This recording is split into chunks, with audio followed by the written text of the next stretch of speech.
Inshallah, today's brief khatira lecture is going to be about a topic that has generated some discussion, especially in these particular days. And it goes back to ancient times. It's a concept of theology. So we're going to discuss what is this aspect, what are the controversy, and inshallah, what is perhaps the correct opinion. And the topic is about the Mahdi. Many of us have heard this notion of the Mahdi. And it is mentioned in a number of books of hadith. And it is one of the key differences between our theology, Ahl Sunnah or Sunnism, and the non-Sunni group, the majority non-Sunni group. There's two main groups of Islam. So this notion of the Mahdi, it is one of the fundamental points of difference between us and between them. So firstly, what is the Mahdi? Secondly, what is the evidence of his existence and characteristics? And thirdly, what are some of the historical controversies that have taken place? The term Mahdi is a title, it's not a name. And it means the rightly guided. From Huda, the Mahdi, that he is guided. And so he will be guided and he will guide other people. So the Mahdi is somebody who is correctly guided. He has hidayah. He himself is upon the straight path. Now, the term Mahdi is not found in the Quran, meaning as a person going to come, nor is it found in the most authentic books of hadith, which is Sahih Bukhari and Sahih Muslim.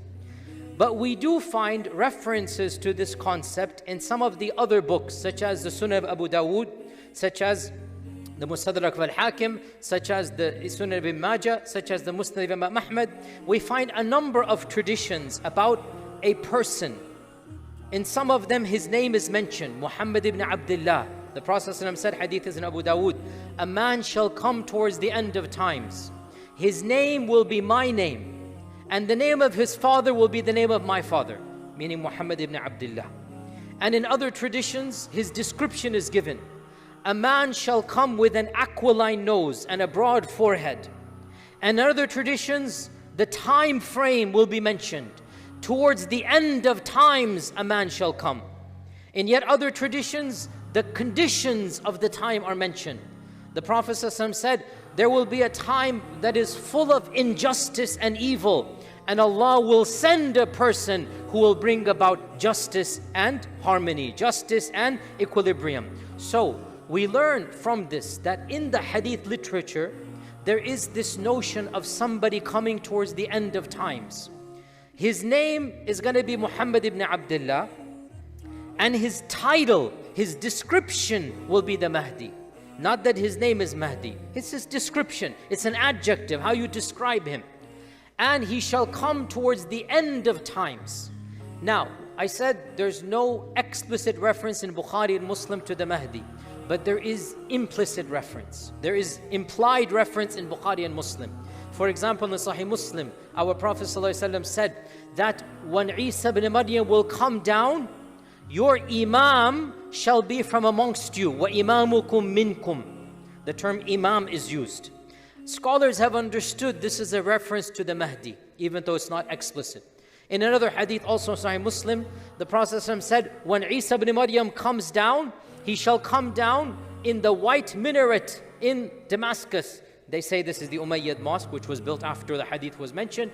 They say this is the Umayyad mosque. He's going to come down in the white minaret, and Salat al-Fajr adhan will have been given. The person will be leading or about to lead, and Isa ibn Maryam will come down.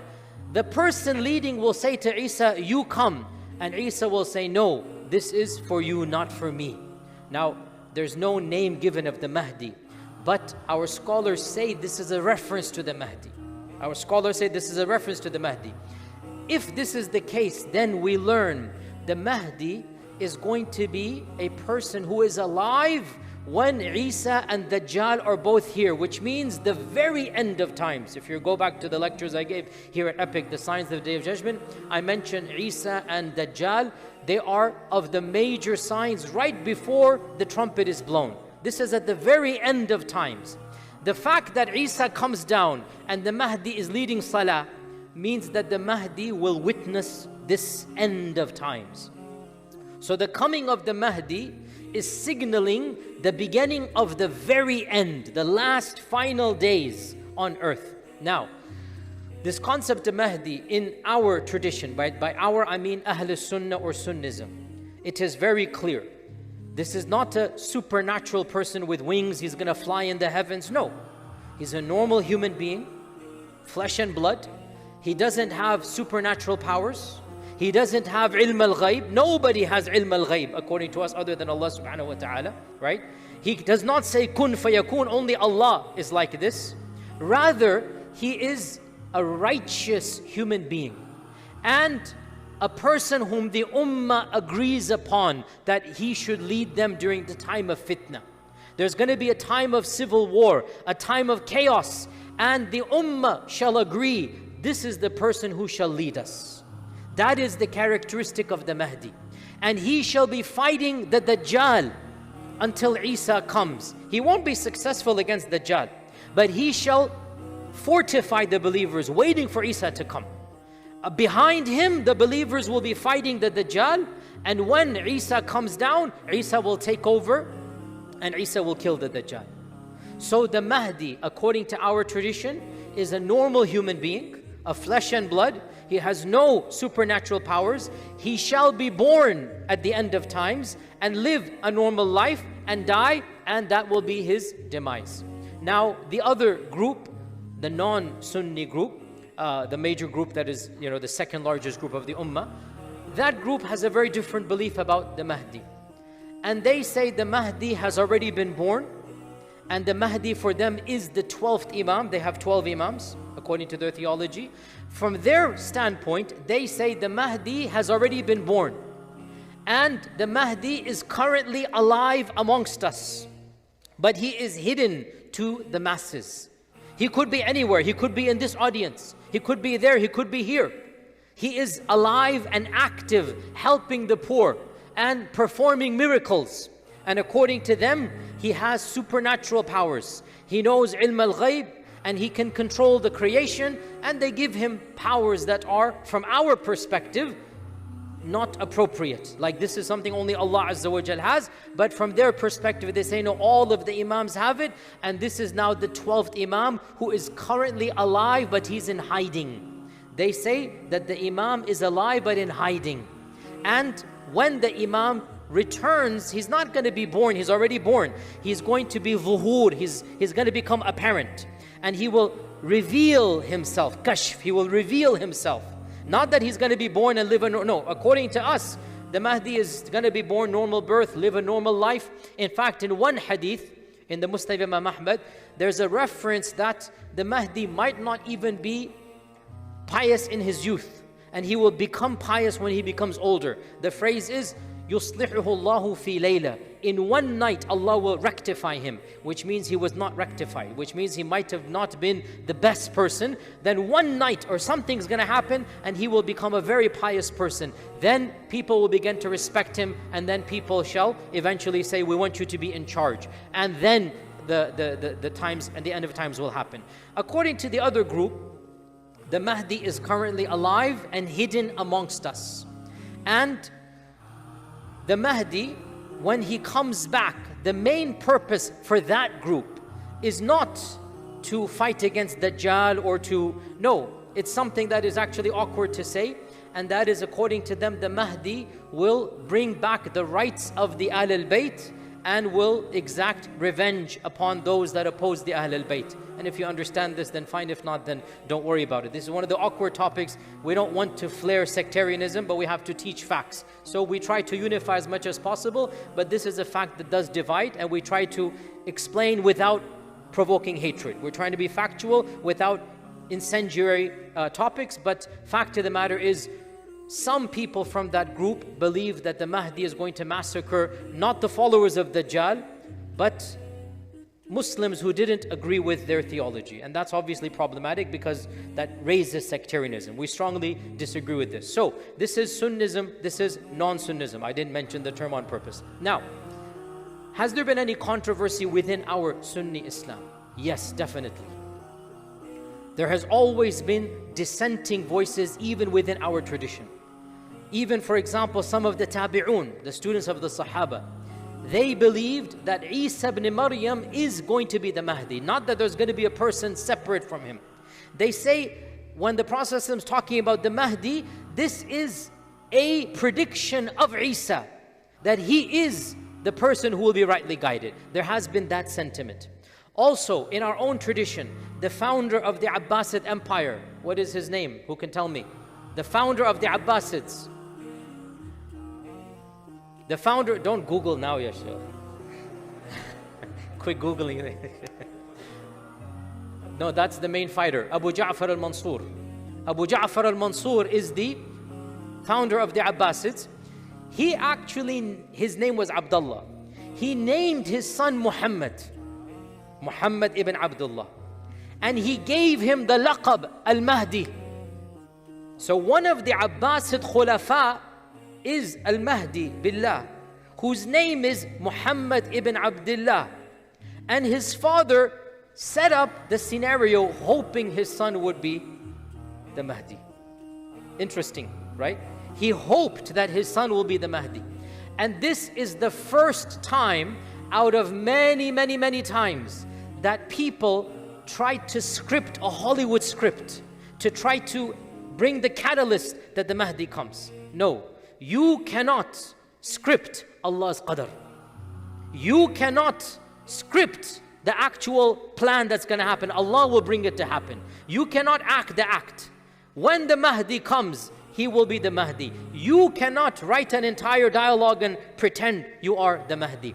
Throughout history, more than 40 people, throughout all of history, we know of at least 40, there are more I'm sure, that have claimed to be the Mahdi.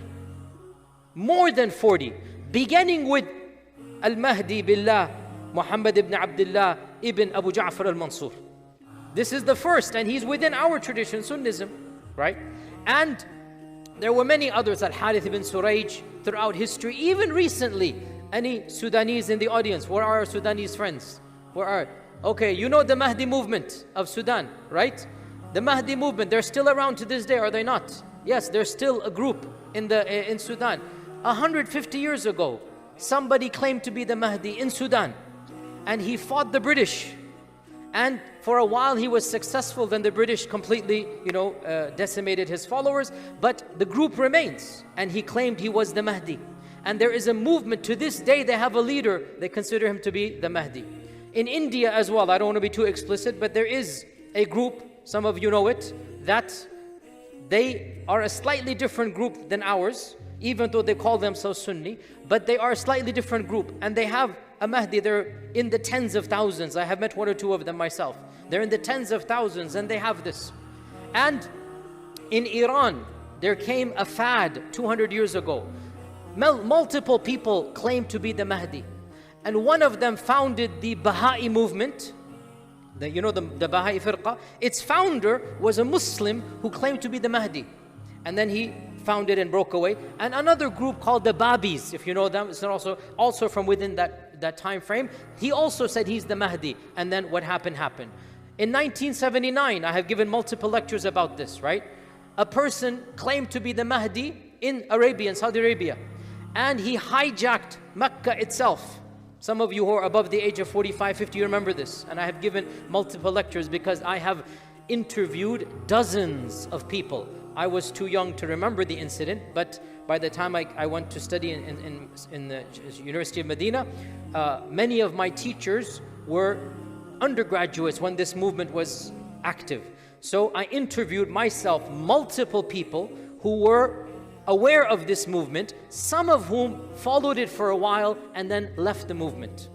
So I interviewed myself eyewitnesses, people who were in the house of this person and discussing plans and whatnot. I have lots of information. Maybe one day I'll give more lectures because some of it is very sensitive. But in 1979, a person by the name of Muhammad ibn Abdullah al-Qahtani claimed to be the Mahdi. Now, in one hadith in Sunan Abi Dawood, it mentions that the Mahdi shall be given bay'ah in front of the Kaaba, between the rukun and the maqam. That the Mahdi will take the bay'ah between the rukun and the maqam, i.e. between when it says rukun over here, it means the Hajar Aswad, and the maqam, it means the maqam Ibrahim. So between the maqam Ibrahim and the door of the Kaaba, basically, the Mahdi will be given the oath of allegiance. This is in a hadith in Abu Dawood. Okay? In a hadith in Sahih Bukhari, it mentions that not by name, because remember, Bukhari and Muslim don't mention the Mahdi by name. But it mentions one of the signs at the end of times is that a righteous man shall flee to Makkah, and the armies will be sent against him to kill him. And Allah Azza wa Jal will cause the earth to open up and destroy all the armies, and the man shall be protected. Now, our scholars say this is the Mahdi. The hadith does not say Mahdi, but who else can it be? And this is the predominant position, that one of the signs of the Mahdi is that the people will choose him as a leader. The actual leaders will not like the guy, so the actual leaders will want to kill him. He's going to flee for his life to Makkah. He doesn't have an army. The armies of the Muslim kings, they're going to be, in Sahih Muslim it says, 3 sons of a king are going to fight for power, and the Kaaba is going to be center. So these are all predictions towards the end of the times. If you don't know, 4 years ago when I moved here, I gave a whole long series about the signs of the Day of Judgment. You can listen right here in Epic, you can listen to that. And I went over all of these signs. So in Sahih Bukhari it mentions that the earth shall open up and Allah will destroy the armies that are sent against the righteous man. The righteous man, who can he be other than the Mahdi? So in 1979, somebody compiled all of these ahadith and wrote a Hollywood drama. Astaghfirullah, this person mentally deranged. He said, let me hold the Kaaba hostage and let me do all of these ahadith, and Allah Azza wa Jal will send His hidden army and the earth will swallow up the army of this government and I will be safe. And so if you know what happened on the 1st of Muharram in 1400 Hijri, auspicious new day, 1st of Muharram 1400, he locked up all of the doors of the Kaaba. He took his 550 people with armed machine guns hidden and whatnot, and they held the Kaaba hostage. They held the Imam of the Haram hostage. They took the microphone and they announced the Mahdi had come. There's actual video recordings and audio recordings on YouTube in Arabic. Very poor quality, but actual audio recordings. You can listen to them speaking if you listen very carefully, because it's poor recording. And the man is quoting the hadith of Abu Dawood. The Prophet ﷺ said that the Mahdi will come and he will be given bay'ah between the rukun and the maqam. And here he is, and all of you come and give him bay'ah. You do not take a hadith and make a Hollywood drama out of it. It happens. You do not expedite it. But they thought this is their job. Of course, hundreds of people were killed. Innocent Hujjaj were killed. For the first time in 1,000 years, Tawaf stopped around the Kaaba. For 2 weeks, the Kaaba people did not visit it because of their hostage holding. And the army had to attack, and things happened back and forth. Inside the Kaaba, inside the Haram, machine guns fighting one another, people died, bloodshed, electrocution, chemical warfare. I've gone into detail in other lectures. This happened in 1979. Literally, when I was a child, I wasn't aware of it. I'm not saying it's not like generations ago. It happened in our own lifetimes. And of course, the supposed Mahdi was killed in this battle, and all of his followers were executed, that were captured alive. And clearly he wasn't the Mahdi. There was no earth swallowing up an army, whatnot. You don't play games with the Sharia. You don't put yourself, I am the Mahdi. It doesn't work that way. In fact, one of our scholars said, anybody who claims to be the Mahdi disqualifies himself from being the Mahdi. I repeat, anybody who claims he is the Mahdi disqualifies himself, because the Mahdi shall not claim it until the people give it to him when all of these miracles happen.